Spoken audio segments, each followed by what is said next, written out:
Welcome to நம்ம வீட்டு சமையல். நம்ம சேனல் நீங்கள் புதுசாக பார்க்குறீங்கன்னா சப்ஸ்கிரைப் பண்ணிக்கோங்க. நான் இன்றைக்கி உருளைக்கிழங்கு வச்சு இன்ஸ்டண்ட்டாக ஒரு தோசை ரெடி பண்ண போகிறேன். அது எப்படி செய்யுதுன்னு பார்க்கலாம் வாங்க. 2 உருளைக்கிழங்கு கட் பண்ணி வச்சுருக்கேன், 1 தக்காளி கட் பண்ணி வச்சுருக்கேன், ஒரு வெங்காயம், 2 பல் பூண்டு, ஒரு பச்சை மிளகாய். இதெல்லாம் மிக்ஸி ஜாரில் சேர்த்து அரைச்சிட்டு வந்துடலாம். இப்போ வாங்க நம்ம இதை அரைச்சிட்டு வந்துடலாம். இப்போ அரைச்சிட்டு வந்த இந்த விழுதோட 2 கப் ரவை சேர்த்துக்கலாம்.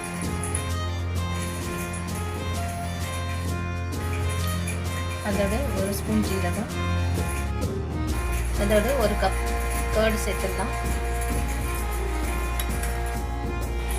இதோட தேவையான அளவுக்கு கொஞ்சம் தண்ணி சேர்த்துக்கலாம். இதை ஒரு அரைச்சிட்டு வந்துடலாம்.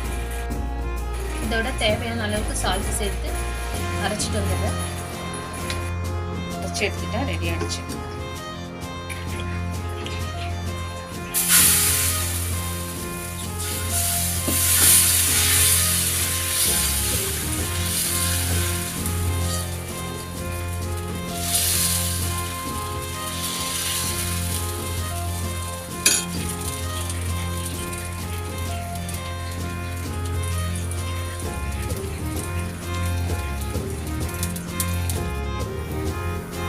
அரைச்சி உடனே போட்டுக்கலாம்.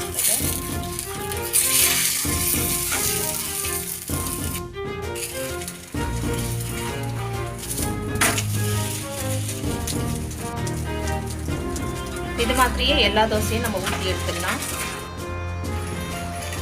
வீட்டில் தோசை மாவு காலி ஆயிடுச்சுனாலும் இன்ஸ்டண்ட்டாக இந்த மாதிரி ஒரு தோசையை ரெடி பண்ணி நீங்கள் சாப்பிட்டுக்கலாம். ரொம்ப டேஸ்டியாக இருக்கும்.